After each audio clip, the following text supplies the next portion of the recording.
Esta clase corresponde a la primera parte de la unidad de ciclos termodinámicos. En particular vamos a empezar viendo ciclos de potencia.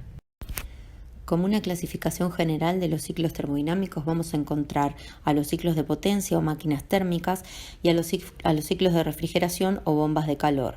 Vamos a ver también que los ciclos pueden operar con gases o con vapores. Vamos a encontrar que estos procesos cíclicos se pueden dar a través de sistemas cerrados o a través de sistemas abiertos. Vamos a encontrar también que la combustión se puede dar en forma interna o en forma externa. Vamos a diferenciar a los ciclos ideales de los ciclos reales y también vamos a diferenciar a los ciclos que son totalmente reversibles o enteramente reversibles de aquellos que son internamente reversibles. Dicho todo esto, en esta unidad en particular, en esta clase en particular, nos vamos a enfocar en los ciclos de potencia. Principalmente vamos a ver los ciclos que operan con vapor por ser la prestación más común para las máquinas, para las centrales termoeléctricas. Vamos a trabajar con lo que son sistemas abiertos, con máquinas de combustión externa. Vamos a ver diferencia entre reales e ideales y principalmente a los procesos a los que vamos a estar haciendo referencia, a los ciclos que vamos a estar haciendo referencia van a ser aquellos que operan de manera internamente reversible. Cuando hablemos de ciclos ideales, vamos a estar hablando de ciclos que son internamente reversibles. ¿Cuál es la diferencia con los ciclos enteramente reversibles, que son los ciclos de Carnot? A los ciclos internamente reversibles les podemos perdonar irreversibilidades que son externas al sistema. Por ejemplo, la irreversibilidad que implica la transferencia de calor desde una fuente que está a una temperatura diferente del sistema. En estos ciclos que nosotros vamos a llamar ciclos ideales o internamente reversibles, vamos a poder perdonar entonces esas irreversibilidades externas, cosa que no va a pasar con los ciclos de Carnot, que vamos a considerarlos enteramente reversibles. Entonces, para los ciclos que nosotros consideremos ideales, a los internamente reversibles, les vamos a pedir que sean ciclos que no presenten fricción, entonces que no haya una pérdida de carga asociada a los procesos de circulación de los fluidos. Vamos a pedirles a los procesos de expansión y compresión que se desarrollen de manera cuasiestática, con lo cual vamos a poder suponer entonces que tanto la expansión como la compresión se dan de manera reversible. Vamos a pedir que las conexiones entre los equipos estén perfectamente aisladas, o sea que no vamos a estar considerando pérdidas de calor por desperfectos entre estas conexiones. Y también en general lo que vamos a hacer va a ser despreciar a la energía cinética y a la energía potencial. Recordemos que la eficiencia térmica de un ciclo de potencia es la fracción de la energía que fue suministrada que pudo ser convertida efectivamente en potencia. Entonces es el cociente entre la potencia neta y el calor que fue suministrado. Entonces, cuando la máquina térmica era una máquina térmica enteramente reversible, esto es cuando ocurría a través de un proceso de una máquina de Carnot, esta eficiencia térmica estaba vinculada directamente con las temperaturas de las fuentes con las cuales se intercambiaron esos dos calores, el calor suministrado y el calor rechazado. Recuerden también que entonces cualquier otra máquina térmica que opere entre las mismas fuentes y que no sea enteramente reversible como lo es la máquina de Carnot, va a tener una eficiencia térmica menor a la máquina de Carnot. De esta manera, la eficiencia térmica de Carnot nos está poniendo un techo hacia el cual podemos nosotros aspirar con nuestra máquina térmica que opere entre las mismas fuentes. Esto es, conociendo las fuentes entre las cuales nuestra máquina térmica opera, la eficiencia térmica de Carnot nos va a estar dando el techo o el límite al cual podemos aspirar. Y cualquier máquina térmica real va a tener una eficiencia térmica menor que esa eficiencia de Carnot. Ahora, recordemos que esta comparación se puede hacer solamente cuando estamos comparando máquinas que operan entre las mismas temperaturas de fuente. Entonces, la máquina de Carnot me va a estar dando un techo, un límite al cual puedo aspirar, pero de hecho es una máquina reversible, que ahora vamos a ver por qué es hasta irrealizable en la práctica. Nos va a estar dando entonces ese máximo al cual podemos aspirar, siempre y cuando estemos operando en un ciclo de potencia que intercambie calor entre esas dos temperaturas de fuente. De esta manera lo que observamos también es que entonces para aumentar la eficiencia térmica de un ciclo de potencia vamos a tener que o bien incrementar la temperatura promedio a la cual se suministra calor hacia el sistema o bien disminuir la temperatura promedio a la cual nuestro sistema rechaza calor. Vamos a charlar un poquito sobre el ciclo de Carnot. El ciclo de Carnot es un ciclo que es totalmente reversible y que se puede llevar a cabo a través o bien de sistemas cerrados, por ejemplo a través de sistemas de dispositivos de cilindro émbolo, o bien a través de sistemas abiertos o de flujo estacionario usando turbinas y compresores, por ejemplo. Un ciclo de Carnot es un ciclo, como dijimos, enteramente reversible que consta de dos transferencias de calor isotérmicas reversibles, como la vemos acá a través del proceso de 1 a 2 y de 3 a 4, y de dos procesos isoentrópicos, un proceso de expansión que es el que va de 2 a 3 a través entonces de una evolución adiabática reversible, y de un proceso de compresión que es el que va de 4 a 1 a través también de una evolución adiabática reversible. Los ciclos de Carnot van a poder ser operados utilizando gases como fluidos de proceso o vapores. En caso de que estos gases los podamos representar a través del modelo de gases ideales, el ciclo nos va a quedar representado de esta manera a través de dos evoluciones isotérmicas y dos evoluciones isoentrópicas. Recuerden la trayectoria de las evoluciones adiabáticas reversibles para los gases ideales que tomaban esta forma. Entonces, del punto 1 al punto 2 a través de una expansión isotérmica, del punto 2 al 3 una expansión adiabática, del 3 al 4 una compresión isotérmica y del 4 al 1 a través de una compresión adiabática reversible. Entonces, un proceso que es enteramente reversible, ¿sí?, a través del modelo de gases ideales. Si representamos el ciclo de Carnot a través del uso de un vapor como fluido de proceso, lo vamos a estar representando utilizando también lo que es la campana para representar las fases, la transición entre las fases, y justamente en los vapores vamos a estar aprovechando esta capacidad, ¿sí?, de cambio de fase y la entalpía involucrada en estos cambios de fase. Justamente vamos a dedicar lo que resta de la clase a ciclos que operan con vapores, y principalmente vamos a estar refiriéndonos al uso de agua como vapor, dado su gran disponibilidad, su bajo costo y su alta energía asociada a los cambios de estado. ¿Qué pasa, sin embargo, con los ciclos de Carnot, que si bien son los ciclos de mayor eficiencia, terminan siendo no prácticos a la hora de operarlos? Fíjense, en el caso de los gases, lo que tenemos son, por ejemplo, dos evoluciones isotérmicas, una evolución que es una expansión isotérmica y por otro lado una compresión isotérmica. Las evoluciones de expansión y compresión isotérmica requieren equipos muy grandes y tiempos muy lentos de proceso, con lo cual eso hace ya pone un punto de impracticidad para la aplicación de estos ciclos de Carnot. ¿Qué pasa si lo miramos a través de los vapores? Lograr que una expansión o una compresión se den de manera isotérmica en vapores es un poco más fácil, en términos de que ustedes ya saben que si nosotros logramos en un equipo estabilizar la presión, la transición de fase acompaña a esa presión. Por lo tanto, en un condensador o en una caldera que funcione a presión constante, el cambio de fase se da también a una temperatura constante. Entonces, en este caso, si bien es más fácil de lograrlo en la realidad, tenemos por un lado el tema de las irreversibilidades externas que implican la fuente con la cual este ciclo está intercambiando calor para lograr estos cambios de fase.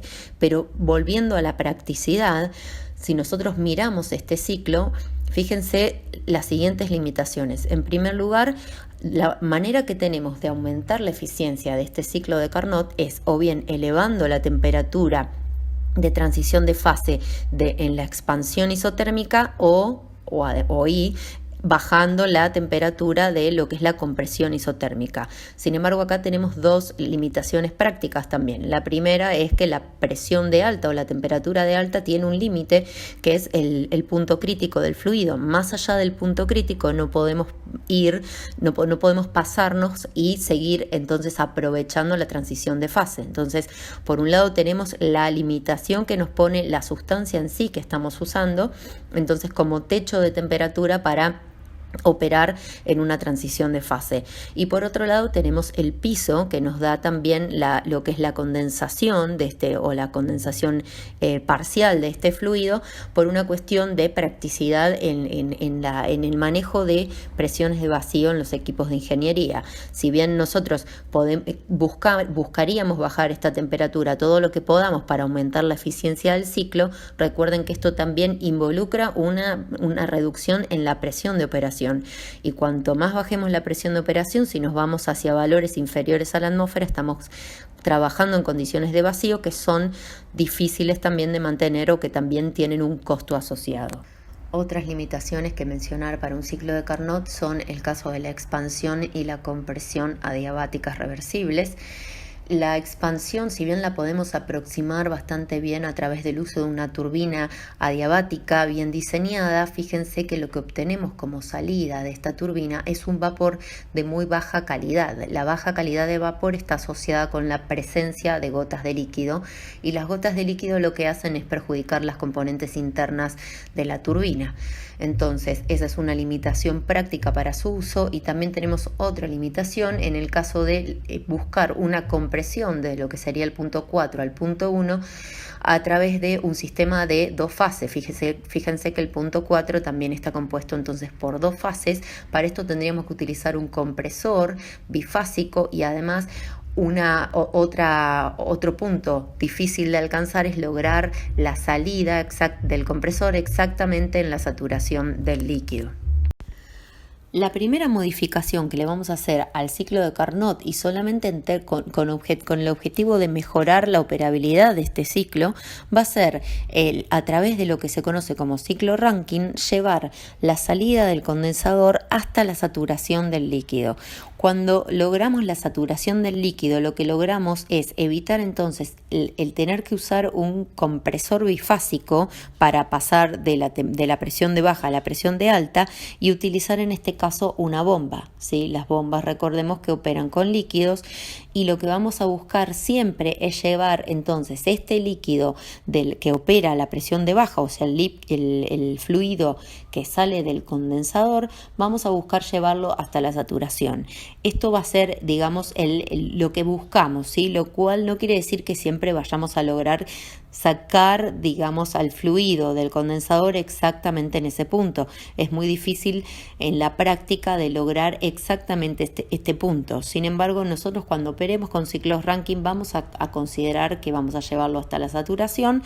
¿Por qué? Porque no nos conviene enfriarlo mucho más, o sea, no nos conviene seguir enfriándolo, porque justamente lo que buscamos a través de nuestro ciclo de potencia es obtener potencia, obtener la mayor cantidad de potencia habiendo entregado la menor cantidad de calor posible. Por lo tanto, nuestro máximo, digamos, va a ser llevarlo en la práctica, y como intención es llevarlo hasta la saturación, y tampoco vamos a buscar retirar antes de la saturación al fluido del condensador, porque esas burbujitas de vapor pueden dañar a la bomba también. Ahora, fíjense la diferencia en cuando comparamos un ciclo Rankine ideal con un ciclo Rankine real. Acuérdense que nosotros dijimos que los ideales, a diferencia de los reales, van a ser procesos que se dan en forma internamente reversible. Por lo tanto, lo que decimos en estos casos cuando hablamos de ciclos ideales es que los procesos de 3 a 4, o sea, la expansión, o el proceso de 1 a 2, o sea, la compresión, en el ideal se van a estar dando a través de evoluciones isoentrópicas, o sea, adiabáticas reversibles, y en los ciclos reales ya vamos a encontrar eficiencias tanto para la expansión como para la compresión, eficiencias isoentrópicas diferentes de uno asociadas a estos equipos.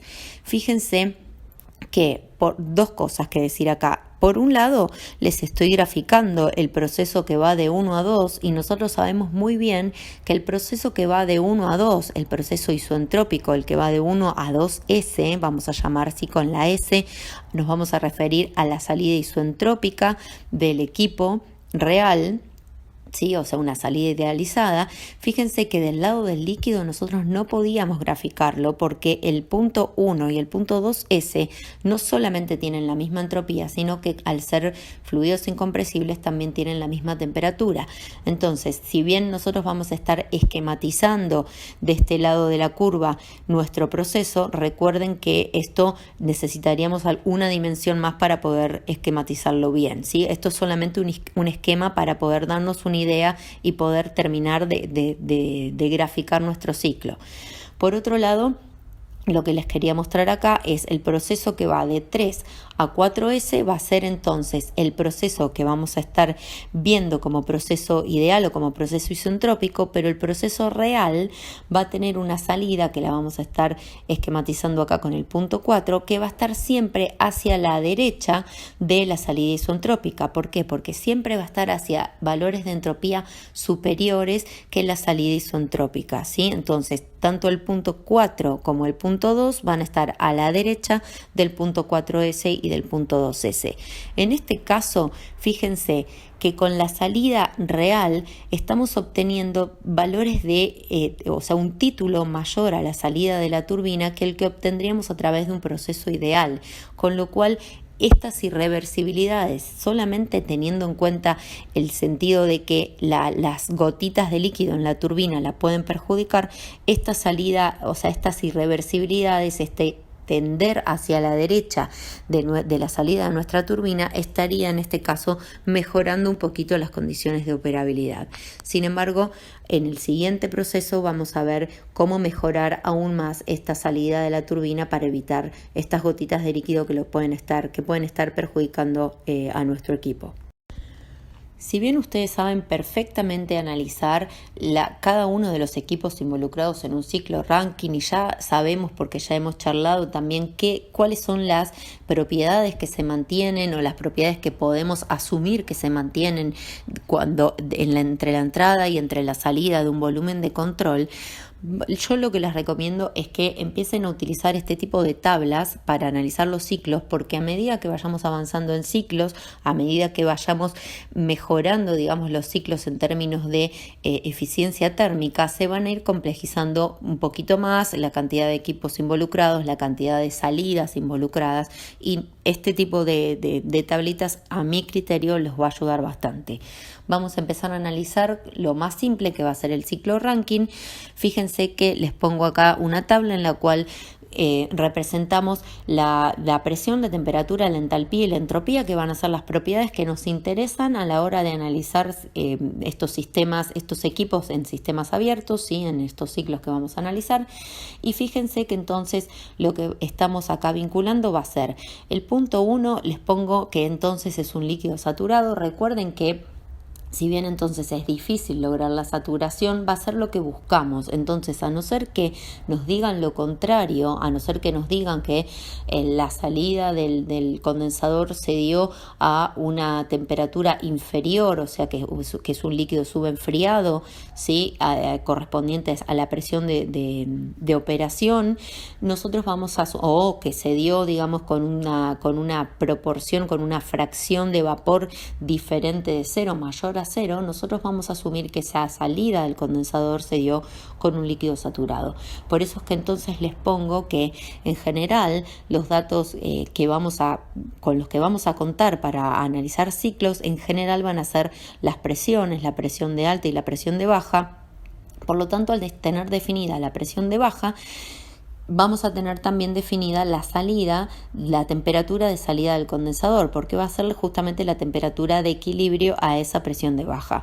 Una vez que ya tenemos dos condiciones definidas para este punto, vamos a encontrar también, entrando o bien a la tabla o bien al gráfico, recuerden de no mezclar, siempre que utilicen tabla, terminen su análisis con la tabla, siempre que utilicen gráfico, terminen su análisis con el gráfico, por las dudas de estar mezclando el punto de referencia que hablamos alguna vez. Entonces, una vez que tenemos definida la presión y definida la temperatura, tenemos definido el punto 1. ¿Qué vincula al punto 1 con el punto 2? Del punto 1 al punto 2 vamos a través de una bomba. Entonces, la bomba lo que hace es elevar la presión del fluido, con lo cual la presión del punto 2 va a ser definitivamente la presión de alta. Como estamos analizando un ciclo ideal, lo que vamos a decir es que entonces en este ciclo ideal el proceso de compresión se da de forma isoentrópica, con lo cual la entropía del punto 2, o sea, la entropía de salida de la bomba, va a ser necesariamente igual a la entropía de entrada a la bomba. ¿Qué pasa con el proceso que va de 2 a 3? El proceso que va de 2 a 3 es justamente la caldera, ¿sí? Es el proceso a través del cual le entregamos calor en forma externa a nuestro sistema. Y como ya vimos en el análisis de equipos, estos procesos ocurren a presión constante y es por eso entonces que vamos a mantener la misma presión entre el punto 2 y el punto 3. Para el ciclo Rankine vamos a asumir entonces que la presión, que la salida de esta caldera va a estar en la saturación del vapor. Por lo tanto, vamos a buscar que esa temperatura 3 sea la temperatura de equilibrio correspondiente a esa presión de alta. De esta manera, al tener definida la presión de alta y sabiendo que estamos trabajando con un ciclo Rankine, lo que también definimos es entonces la temperatura de salida de esta caldera. Una vez que tenemos definidas la presión y la temperatura, podemos buscar perfectamente la entalpía y la entropía del punto 3 porque ya este punto queda perfectamente definido. Ahora nos vamos del proceso 3 al proceso 4. Del proceso 3 al proceso 4 nos vamos a ir a través de una turbina que en este caso en el cual estamos analizando que el proceso se dio a través de una turbina ideal, de una turbina isoentrópica, además de conocer que la salida de esa turbina va a estar a la presión baja, también sabemos que la salida de esa turbina se va a tener que haber dado a la misma entropía que la entropía de entrada. Entonces, de esta manera nos queda también definido el punto 4, ¿sí? Y fíjense que acá también lo que les pongo es que tanto en la salida, digamos, de la bomba, la temperatura 2 isoentrópica se va a dar a la misma temperatura que la temperatura de entrada. Esto es porque estábamos operando con un fluido incompresible y recuerden que así como se mantiene la entropía para un fluido incompresible, necesariamente se mantiene la temperatura. Y ahora, algo que les pongo acá, esta temperatura 4S, les pongo que es igual a la temperatura 1. Esto es porque, por lo que vimos en el gráfico anterior, la salida 4, o sea, la salida de la turbina, queda adentro de la campana. Y recuerden que como Rankine lleva a la salida del condensador a la saturación del líquido, entonces recuerden que toda esa transición de fase ocurre a una misma temperatura. Por lo tanto, si nuestra salida de la turbina se encuentra a la misma presión que la presión de salida del condensador, esto es porque los condensadores también operan a presión constante, la salida entonces de la turbina va a estar a esa misma presión que es la presión de operación del condensador y va a estar necesariamente dentro de la campana, con lo cual va a haber un título, o sea, una fracción de vapor asociada y además una temperatura que va a ser la misma temperatura que la salida del condensador en la saturación del líquido. ¿Qué pasa si ahora lo que hacemos es ir hacia un ciclo Rankine real, ya no ideal? Lo que hacemos cuando nos vamos a la salida real es incorporar las salidas que, vamos a mantener las salidas isoentrópicas, pero ahora como puntos teóricos, o sea, lo que recién consideramos en el ciclo ideal, ahora los vamos a mantener como salidas como puntos teóricos, y como salidas reales vamos a incorporar dos columnas más, ¿sí? La que se refiere entonces al líquido como salida real de la bomba y a la que se refiere al vapor o el líquido vapor vinculado a la salida real de la turbina. Lo que nos va a estar dando información entonces sobre estas dos salidas reales de los equipos con potencia va a ser la eficiencia isoentrópica de cada uno de estos dos equipos. Entonces, a través de obtener el dato, de tener como dato, digamos, la eficiencia isoentrópica de alguno de estos dos equipos, vamos a encontrar la salida real.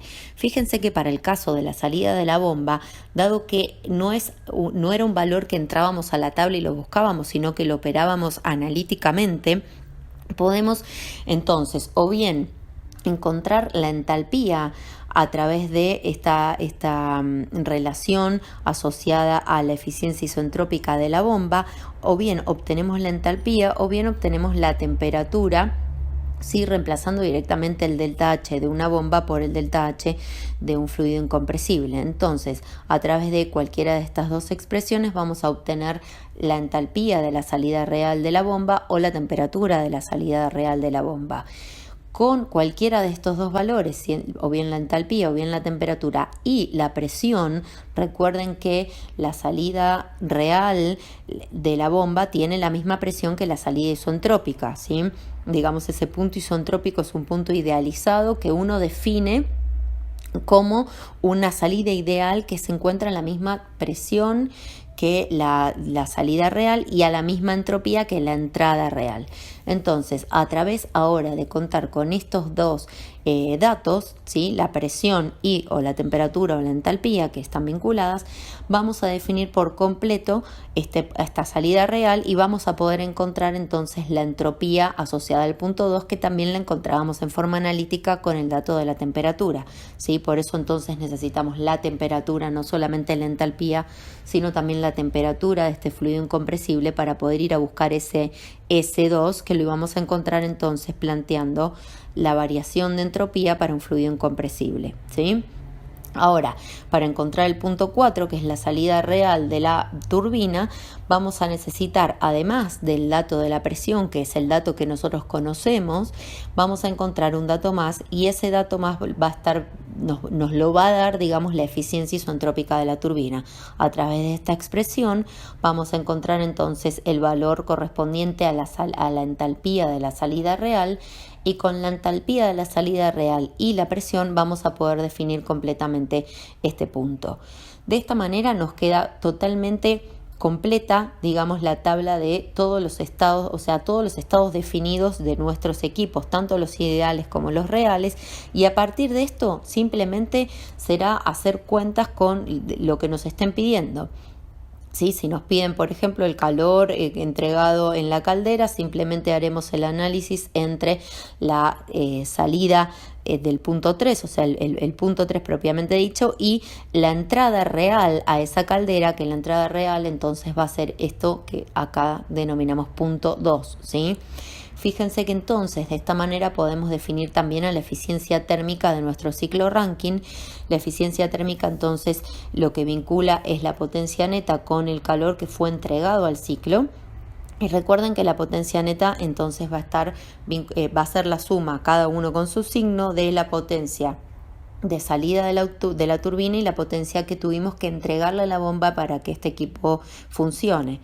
Recuerden que entonces la potencia es siempre menos el caudal másico por el delta H, y acá lo que hago directamente es eliminar el caudal másico porque tenemos un único caudal másico circulando en todo nuestro ciclo.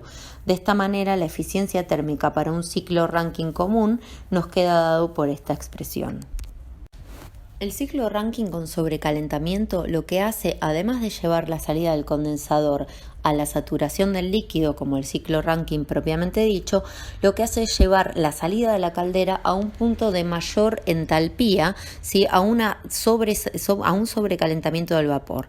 De esta manera lo que logramos es, además de aumentar, digamos, la entalpía de la entrada de la turbina, con lo cual aumentar también la salida de potencia de la misma, logramos movernos hacia valores de salida de título de salida de la turbina de mayor calidad de vapor, ¿sí? Esto es entonces menor cantidad de líquido o menor presencia de gotitas de líquido en la salida de la turbina, con lo cual un menor riesgo, digamos, de daño del equipo.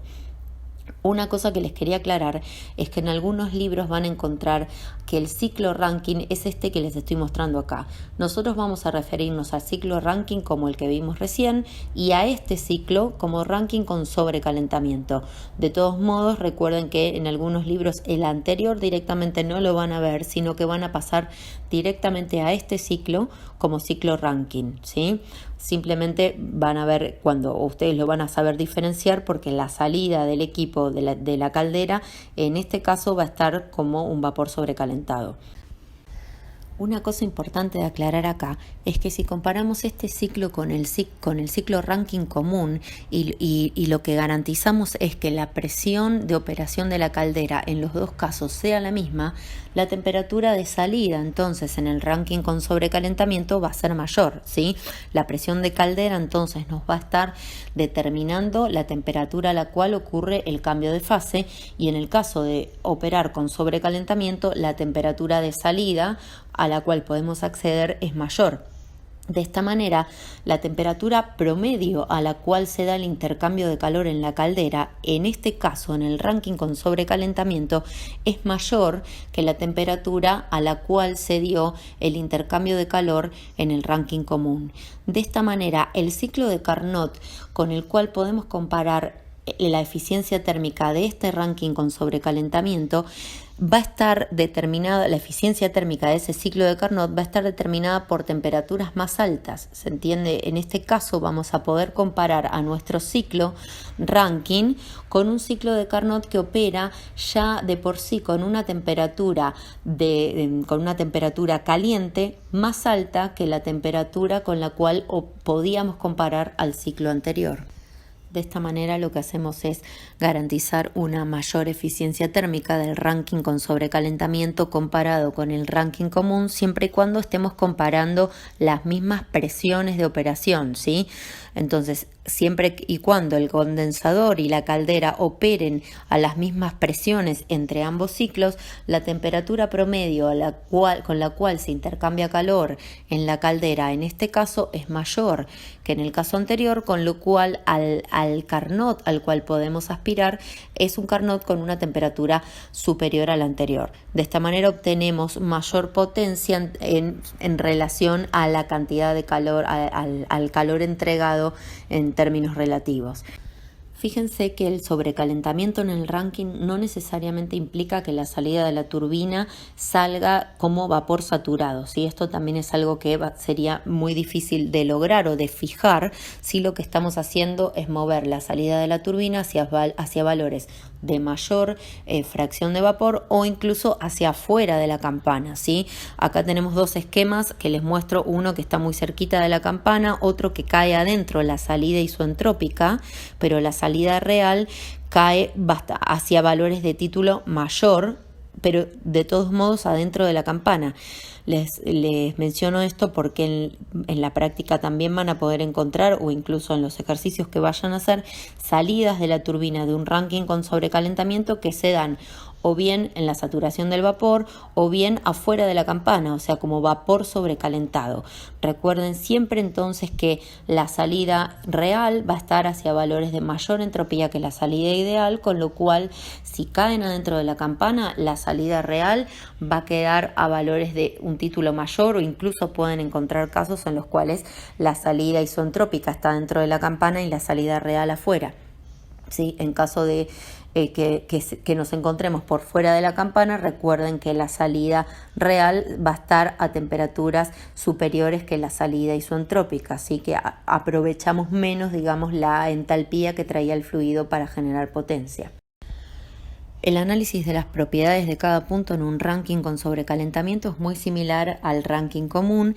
La única diferencia que van a encontrar es que ahora la temperatura de salida de la turbina no necesariamente es la misma temperatura que la salida del condensador, o sea, la temperatura del punto 4S y del punto 1 no necesariamente son iguales. Recuerden que podemos obtener una salida de la turbina ahora por fuera de la campana. Si cae adentro de la campana, entonces otra vez serán iguales, pero si cae afuera de la campana, esto ya no se va a dar.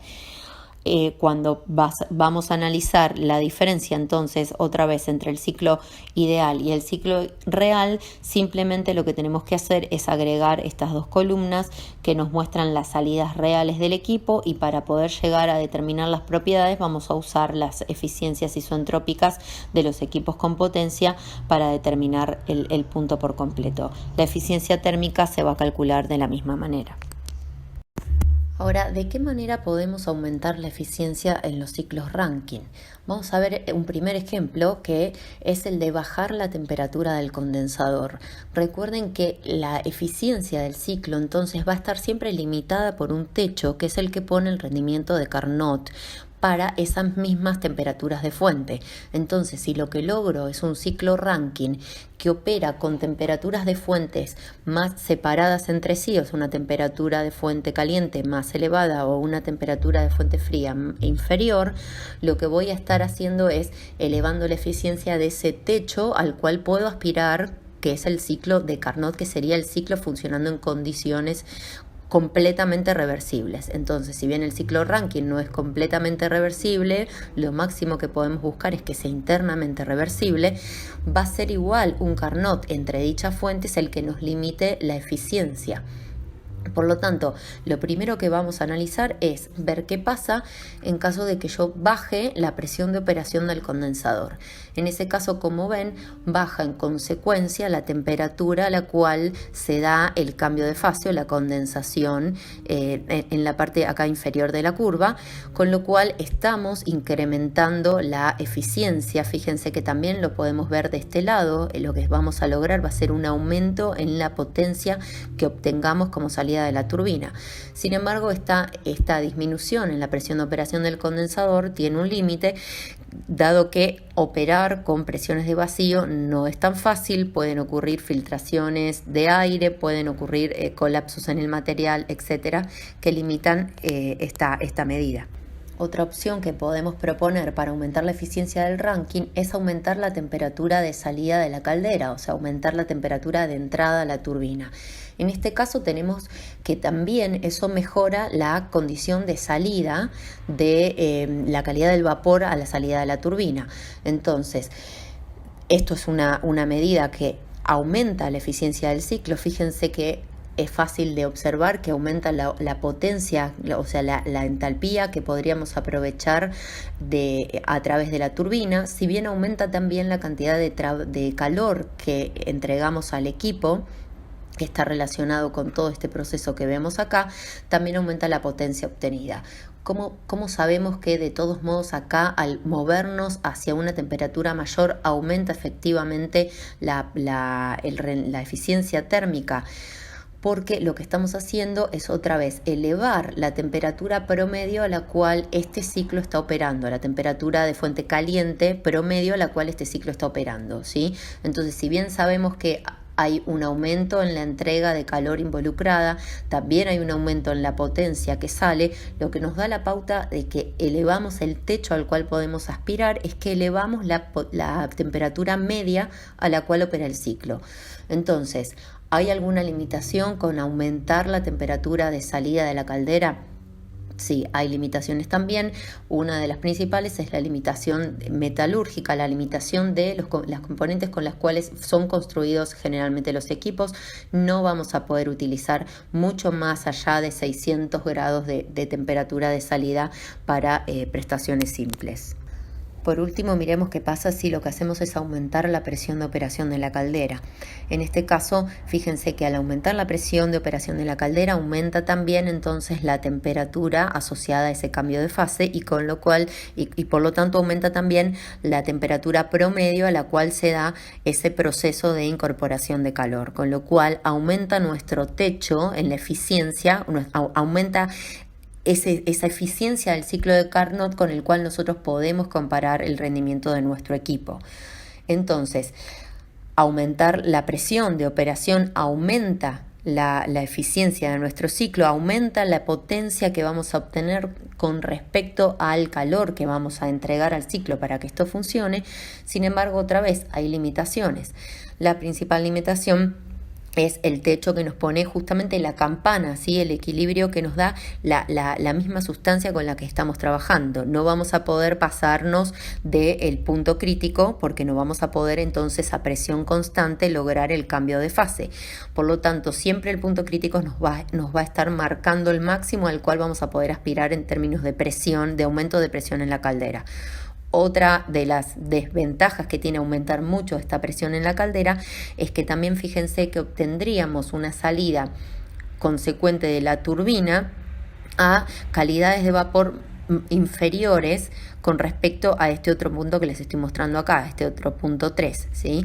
Obtendríamos entonces, volveríamos a tener este problema de baja calidad de vapor a la salida de la turbina, o sea, presencia de gotas en la salida de la turbina. ¿Cómo podemos solucionar esto? Podemos hacer una combinación entre estas dos opciones. Podemos aprovechar un aumento de la presión de operación de la caldera y tratar también de alguna manera de correr esta salida del ciclo un poco más hacia la derecha. Esto se logra entonces haciendo una combinación entre este aumento de presión, extrayendo a nuestro fluido de la turbina en una etapa intermedia, aprovechando de nuevo la caldera para recalentar a nuestro fluido. Con eso nos corremos un poco más hacia la derecha, hacia valores de entropía crecientes, volvemos a aumentarle la entalpía a nuestro fluido y ahora sí hacemos una expansión completa hasta recuperar nuestro fluido en la presión más baja. Eso es lo que vamos a ver a continuación. Dada una presión de operación de la caldera, podemos seguir aumentando la eficiencia térmica de nuestro ciclo, por ejemplo, a través de un ciclo Rankine con recalentamiento. Un ciclo Rankine con recalentamiento lo que busca es esto que les muestro acá abajo, aumentar la temperatura promedio mucho más de lo que la veníamos aumentando con el Rankine con sobrecalentamiento, ¿sí? La temperatura promedio de operación del proceso de incorporación de calor a nuestro proceso. ¿Cómo lo logramos? Fíjense que lo que se hace es, entonces, tenemos un condensador, como siempre, ¿sí? Llevamos al condensado hasta la saturación, como hacíamos con el Rankine, utilizamos la bomba para elevar la presión del fluido hacia la presión de alta y pasamos entonces por la caldera para hacer, en este caso, estamos entrando con un líquido subenfriado o un líquido comprimido, con lo cual adentro de la caldera todo lo que va a ocurrir va a ser un calentamiento, o sea, una entrega de calor sensible, que es el calor involucrado cuando hay cambios de temperatura, ¿sí? Vamos a estar entonces entregando calor sensible a nuestro fluido que de manera isobárica va a ir aumentando su temperatura hasta llegar a la temperatura de equilibrio a esa presión, a través de la cual se va a dar entonces el cambio de fase. ¿Sí? Este cambio de fase es lo que se conoce como calor latente. Ese calor latente va a ser entonces el calor que también va a estar dado dentro de la caldera, ¿sí? Pero va a ser el calor que absorbe nuestro fluido para producir la evaporación del mismo. Todo esto se va a seguir dando a presión constante, pero ahora también a temperatura constante porque estamos en un cambio de fase. Sin embargo, le vamos a seguir entregando calor también adentro de la caldera. Y ahora volvemos a la fase de calor sensible, o sea, a presión constante, ese calor que va a incorporar nuestro fluido lo va a utilizar para elevar su temperatura. De esta manera lo que vamos a hacer es llevar la salida de nuestra caldera a una determinada temperatura que va a estar de alguna manera determinada, como ya charlamos, por la temperatura de la fuente con la cual se intercambia calor y también por los materiales, digamos, de nuestros equipos de operación. Entonces, suponiendo que esa temperatura está fijada, obtenemos una salida a una determinada presión, que es la presión de alta, y una determinada temperatura, que la vamos a denominar temperatura 3. Entramos a la turbina con el fluido en esas condiciones y antes de descomprimir del todo a nuestro fluido, lo que hacemos es sacarlo, ¿sí? En una primera etapa de la turbina. Sacamos al fluido en una primera etapa de la turbina, lo volvemos a pasar para un recalentamiento para el cual vamos a volver a aprovechar nuestro equipo, que es la caldera, ¿sí? Digamos, utilizamos la misma fuente para entregarle calor a nuestro fluido, y lo que hacemos es entonces a nuestro fluido, que lo sacamos a una presión intermedia, volver entonces a entregarle calor, para el cual utilizamos y aprovechamos el mismo equipo que fue la caldera, por lo tanto aprovechamos la misma fuente, y a través de un proceso isobárico, como todo intercambio de calor, vamos del punto 4 al punto 5 a través de una incorporación de calor a nuestro fluido de proceso. Entonces, la salida de nuestro punto 5 ahora va a estar generalmente dada a la misma temperatura que el punto 3, porque lo que estamos utilizando es aprovechando la misma fuente que habíamos aprovechado para la caldera, con lo cual no tendría sentido sacarlo a una temperatura inferior. ¿Se entiende? Vamos a buscar aprovechar al máximo la temperatura que nos pueda dar esa fuente. Entonces, sacamos ahora nuestro fluido a una temperatura 5 y a una presión que ahora va a ser esta presión intermedia igual a la presión 4, y volvemos a entrar a la turbina, pero a una segunda etapa de la turbina. Entonces, volvemos a entrar a la turbina a una temperatura alta pero una presión intermedia, y en este caso aprovechamos del todo el salto entálpico, ¿sí? Y haciendo llegar a nuestro fluido a la presión baja. Ahora sí vamos a incorporar a nuestro fluido al condensador, ¿sí? Aprovechando entonces que además nos quedó la salida de la turbina hacia valores de título mucho más altos que la que hubiésemos obtenido si hubiésemos expandido del todo a nuestro fluido en el proceso que iba a partir del punto 3, ¿sí? De este modo lo estábamos llevando hacia valores o bien de título mayor a la salida de la turbina, de la segunda etapa de la turbina, o bien a temperaturas mayores, porque nos puede caer perfectamente esta salida de la turbina afuera de la campana. En este caso, cuando queremos representar todas las propiedades de los puntos de las salidas de los equipos, vamos a incorporar estas dos columnas, las columnas 5 y la columna 6, que son entonces las correspondientes al haber recalentado el fluido de proceso. Fíjense entonces que vamos a volver a obtener del punto 1 al 2 el proceso a través de una bomba, con lo cual, si el proceso es ideal, repetiremos la entropía. Del punto 2 al punto 3 vamos a pasar por la caldera, con lo cual vamos a mantener la presión entre la entrada y la salida. Del punto 3 al punto 4 vamos a hacer la primera expansión en la turbina, con lo cual, considerando que nuestro ciclo es ideal, lo que vamos a hacer es mantener la entropía de la salida del punto 4S de la misma manera que teníamos la entropía del punto S, o sea, del S3, o sea, la misma entropía que en la entrada.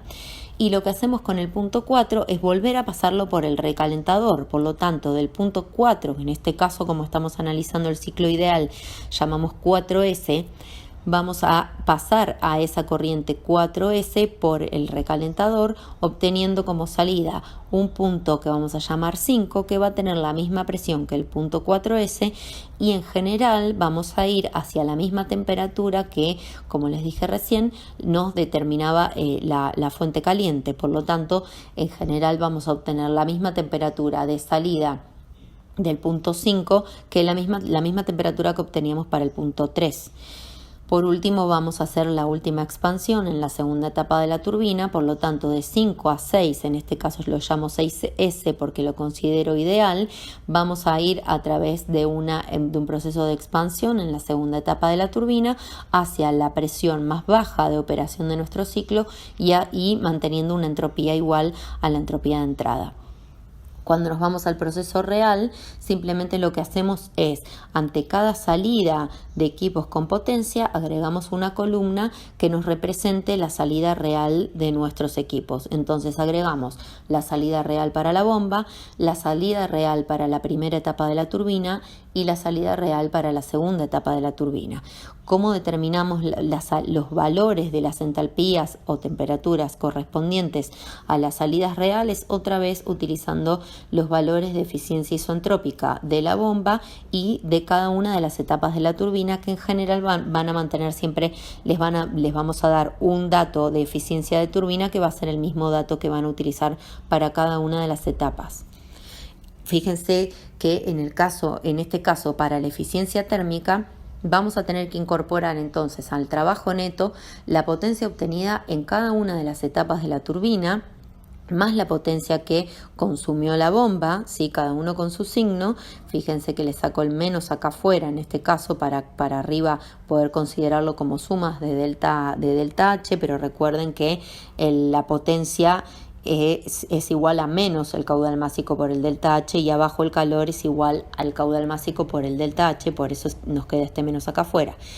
Y fíjense que a diferencia entonces de los Rankine común y con sobrecalentamiento, en este caso también abajo en el denominador no solamente tengo que agregar el calor incorporado en la caldera, sino que también tengo que tener en cuenta el calor que se consumió en la etapa de recalentamiento. Por lo tanto, voy a estar incorporando en el denominador el calor intercambiado o el delta de entalpías, digamos, entre los puntos 2 y 3 y entre los puntos ahora 4 y 5.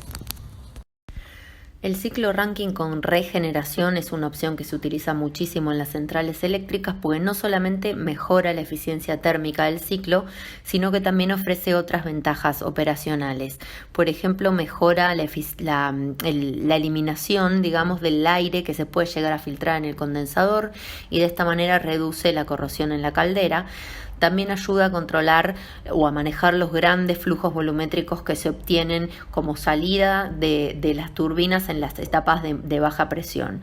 Lo que se hace es extraer una parte del vapor, o sea, en una etapa intermedia del proceso de expansión se extrae una parte del vapor de las turbinas y se aprovecha la energía de ese vapor en un calentador para precalentar el agua de alimentación a la caldera. Entonces esto se da o se hace a través de dos opciones diferentes. Una es a través del calentador de alimentación abierto. En ese caso se mezcla este vapor que se extrae de la etapa intermedia de la turbina con el agua, y de esta manera se obtiene un agua líquida precalentada como entrada para la turbina. Y en el otro caso, en el caso del calentador de alimentación cerrado, lo que se hace es precalentar el agua que sale del condensador. Ahora vamos a ver cómo hacemos todo este caminito, pero se hace este intercambio a través de un intercambiador de calor. Muchas veces este intercambiador de calor necesita una ayudita más extra de calor para poder llegar a las temperaturas que se buscan, y una vez que sale, digamos, este agua precalentada y este vapor condensado, se comprime este vapor condensado para ahora sí mezclarlo con el agua que venía líquida y ya precalentada para ahora sí alimentarlo en la caldera. Es largo, ahora lo vamos a volver a repetir todo. Les cuento que el más eficiente y el más barato, el más simple de realizar, digamos, y el más eficiente por lo que es el proceso de intercambio que se da a través de una mezcla es la opción del intercambiador abierto. Sin embargo, también se usa muchísimo el de la opción del calentador cerrado, porque lo que tiene son bombas que son independientes, no es que está una bomba dependiendo de la operación de la bomba anterior para poder funcionar. Entonces, por operabilidad se puede elegir la segunda opción. Sin embargo, como eficiencia para el intercambio de calor y por costos, se suele elegir la primera opción. En el caso del calentador abierto, fíjense que entra el punto 5 a la turbina, se extrae una parte del caudal, ¿sí?, en una etapa intermedia, y ese caudal que se extrae, que está a una presión intermedia y que llamamos 6 a esas condiciones, se la deriva al calentador que llamamos calentador abierto. Por otro lado, la otra parte del caudal que no se extrajo en la primera etapa de la turbina se lo expande hasta la presión más baja, que es lo que llamamos la condición número 7, y ahí sí se condensa todo ese vapor obtenido como salida de la turbina de la etapa de presión más baja, se lo condensa, se lo lleva digamos, a la condición de líquido saturado. A ese líquido saturado que está en la condición 1 se lo comprime a través del uso de una bomba.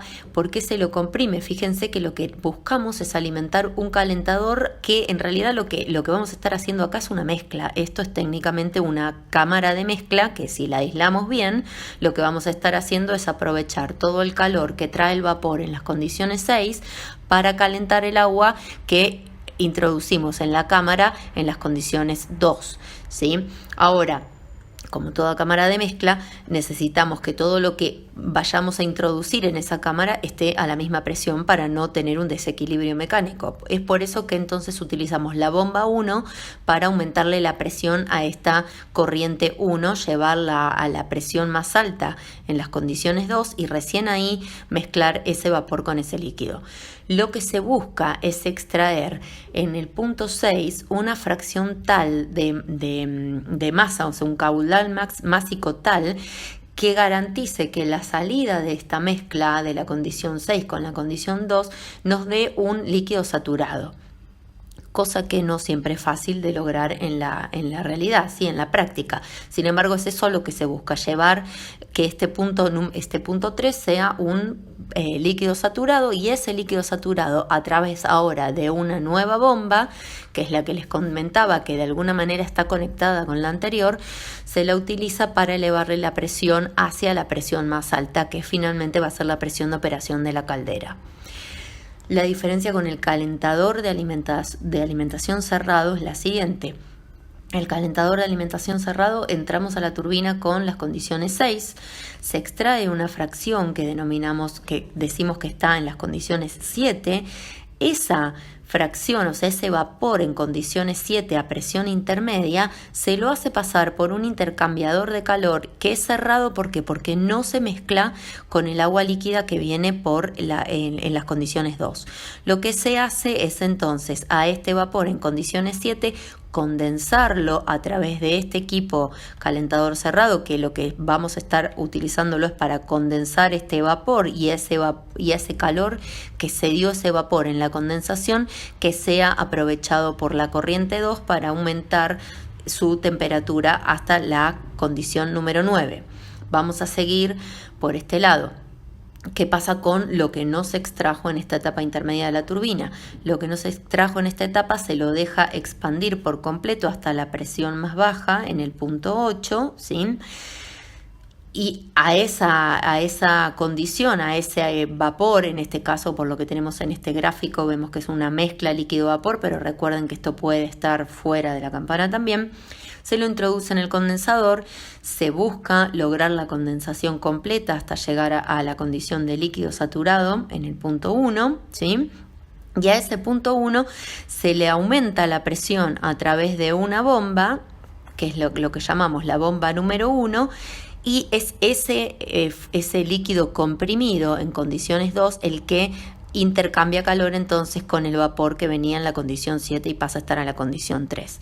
Entonces, ya tenemos el líquido precalentado en la condición 9, que va a ser mezclado con la otra corriente, que es la corriente que venía en la condición número 3, pero para ser mezclado, fíjense, como la primera bomba la aprovechamos para aumentarle la presión al fluido de la presión de la condición número 1 a la condición número 2, que es la presión más alta, ¿sí?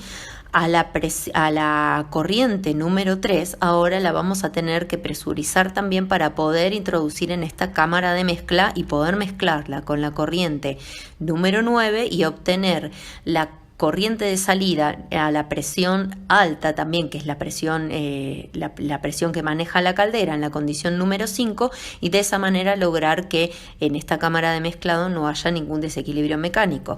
Entonces es por eso que aprovechamos este impulso de presión acá que nos da la bomba 1, la utilizamos para llevar desde la presión más alta hasta la presión más baja hasta la presión más alta, y la corriente que venía a una presión intermedia la le garantizamos, digamos, la condensación a esa presión, y después sí utilizamos una bomba cuando ya está en estado líquido para aumentarle la presión, llevarla a la presión más alta de operación de este ciclo y mezclar ahora sí en una cámara de mezcla estas dos corrientes en las condiciones 4 y 9 para obtener la condición 5 y recién ahí alimentar a la caldera. En esta diapositiva les muestro todo lo que les acabo de contar, pero ahora llevado a una tabla con todas las condiciones de cada uno de los puntos. Recuerden que para los dos ciclos con regeneración, el caudal másico total, que llamé MT, en un momento se subdivide en un caudal que llamo MA y en un caudal que llamo MB. Recuerden entonces que el balance que vamos a hacer una vez que esos dos caudales se vuelvan a juntar, que en el caso del calentador abierto, esos dos caudales se vuelven a juntar en el punto 3 a través de la mezcla de la condición 6 y de la condición 2, ¿sí? Entonces la entalpía de ese punto 3 la saco a través de realizar un balance para una cámara de mezcla. Recuerden que lo que vamos a hacer ahí es aislar esa cámara de mezcla porque justamente queremos aprovechar toda la energía que traía el punto 6 para aumentarle la energía o la entalpía, en este caso al punto 2, ¿sí? De esta manera lograr entonces la condición 3, que va a ser la alimentación de la bomba. La eficiencia térmica en este caso va a estar entonces conformada por la potencia que se obtiene en la etapa 1 de la turbina, en la etapa 2, la potencia consumida en cada una de las bombas. En el caso del calentador de alimentación cerrado, lo que se tiene ahora es un intercambiador de calor y una cámara de mezcla. Recuerden que en el intercambiador de calor lo que se hacía era aprovechar la entalpía del vapor. En las condiciones 7 se buscaba llevar a ese vapor al líquido saturado, ¿sí? Por eso les marco acá en negrita el H3. No siempre se logra, pero lo que se busca es llevar a la saturación a este líquido en las condiciones 3. Y a través de esto aumentarle la entalpía al líquido que teníamos en las condiciones 2, ¿sí? Entonces vamos a estar manejando dos masas diferentes, dos caudales másicos diferentes que en este caso en el intercambiador de calor no se mezclan. Lo igualo a 0 porque lo que buscamos es aislarlo térmicamente para que todo el vapor, el calor que entrega el vapor al condensar, lo aproveche la corriente de líquido para aumentar su energía. Por otro lado, la entalpía del punto 5 la encontramos a partir de hacer el balance en la cámara de mezcla, y lo que se mezclaba acá era ya en condiciones de alta presión la corriente en condiciones 9, ¿sí? Con la entalpía 9 la corriente MA con la corriente MB en las condiciones 4. A partir de la suma de estos dos caudales másicos volvemos a obtener el caudal total, que va a ser en las condiciones 5 el que entra en la caldera a alta presión. Recuerden que lo que les estoy mostrando acá son las salidas de cada uno de los equipos, considerando que los ciclos trabajan en forma internamente reversible, o sea, estamos hablando de ciclos ideales. En caso de que los ciclos sean reales, recuerden que tienen que agregar una columna al lado de cada una de las salidas isoentrópicas de los equipos y que tendrán que completar los datos correspondientes usando la eficiencia isoentrópica correspondiente a cada uno. En caso de la turbina, que tendrán 2 etapas para la turbina, van a poder usar la misma eficiencia y después también van a tener 2 bombas para cada una de las opciones que les muestro. Por último, vamos a ver procesos de cogeneración. Lo que se hace en estos procesos es producir energía a medida que se cubren los requerimientos energéticos en forma de calor de alguna industria. Recuerden que los ciclos necesariamente rechazan calor hacia un sumidero, ¿sí? No podíamos lograr un ciclo que solamente tome calor de una fuente caliente y transforme toda esa energía en potencia, sino que además siempre va a existir una fracción de esa energía que tomó, que va a ser desechada, ¿sí? Lo que se hace en la cogeneración es que se trata de aprovechar al máximo esa energía desechada y se la utiliza en procesos que requieran de por sí una entrada de calor. Fíjense que en este primer ejemplo que les muestro, lo que les estoy mostrando es que se reemplaza entonces al condensador totalmente por una unidad de aprovechamiento de ese calor que lo vamos a llamar calentador del proceso. Es un proceso súper simple, simplemente lo que hago acá es reemplazar este condensador por el calentador del proceso.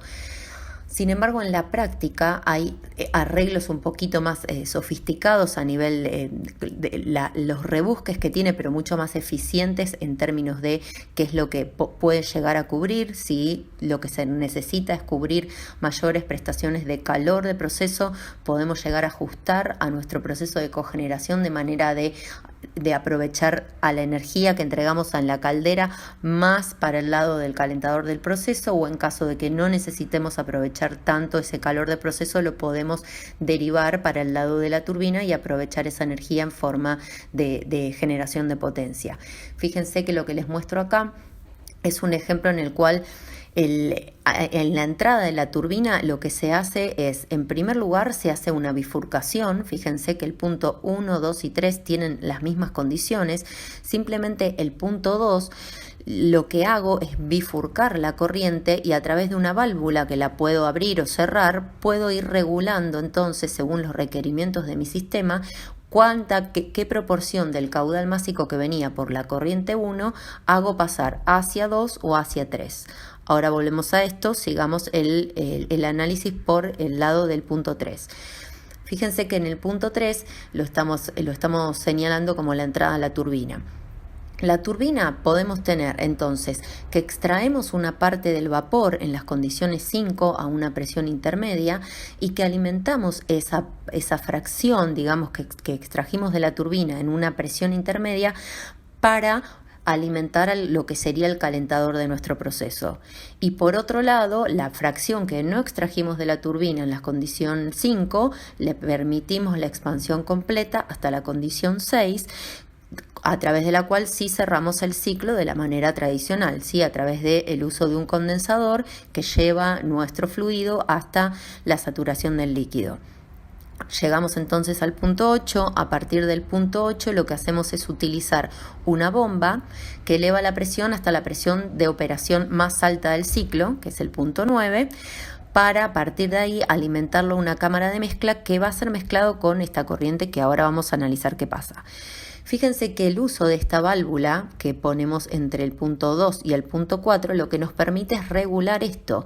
Cuando nuestro proceso, los requerimientos de calor del proceso son altos, lo que podemos hacer es abrir este paso entre 2 y 4, habilitando que entonces el fluido que venía de la caldera con un alto contenido energético pase al calentador directamente, de manera que entonces aprovechamos menos esa energía para generar electricidad o para generar potencia, y lo que hacemos es utilizarla para suministrar el calor necesario del proceso que estemos alimentando. Entonces, en casos de que se requiera suministro de calor, se abre esa válvula de expansión, se pasa del punto 2 al punto 4. ¿Qué hacemos del punto 2 al punto 4? Recuerden que las válvulas funcionan de manera isontálpica, podríamos aproximarlas a un comportamiento isontálpico. Entonces nos vamos de 2 a 4 a través de un proceso isontálpico. Lo único que hacemos es descomprimir la corriente 2, la llevamos a la presión intermedia 4, y una vez que la corriente 4 ya se encuentra a esta presión intermedia, está en condiciones de poder ser mezclada con la corriente 5, que también venía de un proceso de expansión intermedio a través de la turbina. Entonces, si necesitamos grandes cantidades de calor, habilitamos la válvula, hacemos pasar una parte del caudal para alimentar nuestro calentador de proceso. En ese calentador de proceso entonces se dará la mezcla entre las corrientes 4 y 5 para obtener la corriente 7. Recuerden que acá estamos llevando otra vez a la corriente 7 al líquido saturado, ¿sí? Cosa que no siempre va a ser fácil de ajustar. Pero si consideramos que la llevamos a este líquido saturado, lo que hacemos después es utilizar una bomba para elevar esa presión de ese líquido a una presión intermedia a la presión mayor, llevar a nuestro fluido a la condición del punto 10 y a partir de ahí mezclarla con la corriente número 9, ya que las dos están a la misma presión, que es la presión de alta.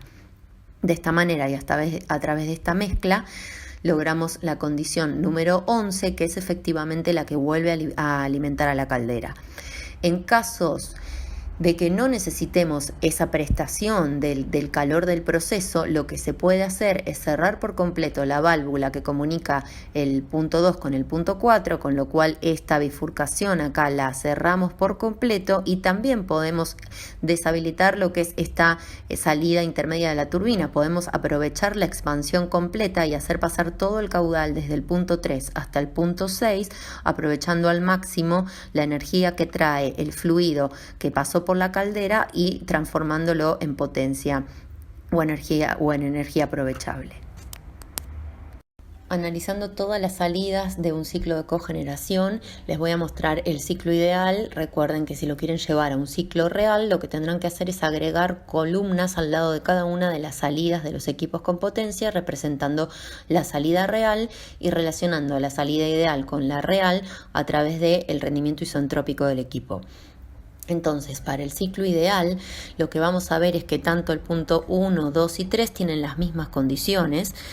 La diferencia está en que por el punto 1, digamos por la corriente 1, pasa el caudal total de nuestro proceso, y después pasamos a lo que es la bifurcación. Parte de ese caudal va a ir, en caso de que lo habilitemos, para el lado del punto 2 y lo vamos a llamar masa B, y para el lado 3 lo llamo masa A. Recuerden entonces que el balance de masa nos va a dar que la masa total va a ser el caudal que se bifurca en ese punto como masa de A más masa de B. A su vez, la masa A, la masa que entraba a la turbina en el punto 3, a su vez se puede volver a bifurcar para sacar una parte de ese caudal en el punto número 5, que lo llamo caudal másico C, para esa expansión intermedia utilizarla para alimentar el calentador, ¿sí? O también podemos derivar, digamos, todo ese caudal másico MA, lo podemos derivar por completo a la salida de la turbina en las condiciones 6, en caso de que entonces no hagamos esta bifurcación. En caso de que sí la hagamos, entonces ese caudal A se subdivide en el caudal másico C y D. Entonces el caudal másico C es el que corresponde a la salida intermedia de la turbina, y el caudal másico D es el que corresponde a la expansión completa del fluido en la turbina hasta la presión baja. De esta manera nos queda representado de esta manera el balance de materia. Entonces, vamos a ver, esto es lo que les mostraba, vamos a ver qué pasa con el punto 4. Recuerden que en caso de habilitar esa bifurcación entre el punto 2 y el punto 4, lo que vamos a estar haciendo es pasar a través de una válvula, con lo cual se mantiene la entalpía, ¿sí? Acá les muestro el caso del proceso isoentálpico. A su vez, lo que vamos a ver es que la entalpía del punto 7 la vamos a encontrar a partir de hacer un balance en el calentador del proceso.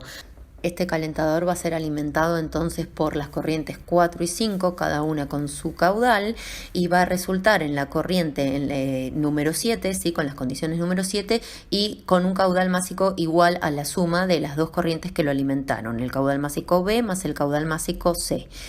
A su vez, vamos a considerar entonces que toda esta energía que se dieron estas corrientes 4 y 5 es la energía que vamos a aprovechar en forma de calor como calor de proceso. Por último, hacemos el balance en lo que es el punto 11 en la cámara de mezcla. Para obtener el punto 11, recuerden que alimentábamos esta cámara de mezcla con las corrientes 9 y 10 con la presión más alta, la corriente 9 con su caudal másico que llamamos D, y la corriente 10 que viene con la suma de los caudales B y C. Entonces, de esta manera vamos a obtener una salida que tiene el caudal másico total circulando en el ciclo en condiciones que vamos a llamar 11.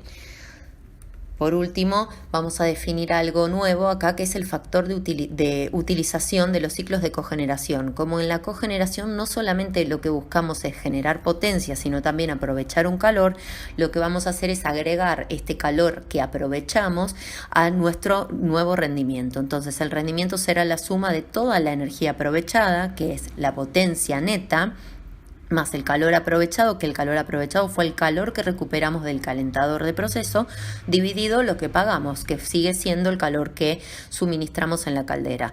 Si extienden todo este análisis, llegan a esta expresión que tenemos aquí abajo, en la cual consideramos todos entonces cada uno de los deltas de entalpía y los caudales másicos asociados, y agregando acá a lo último el calor involucrado en el calentador de proceso.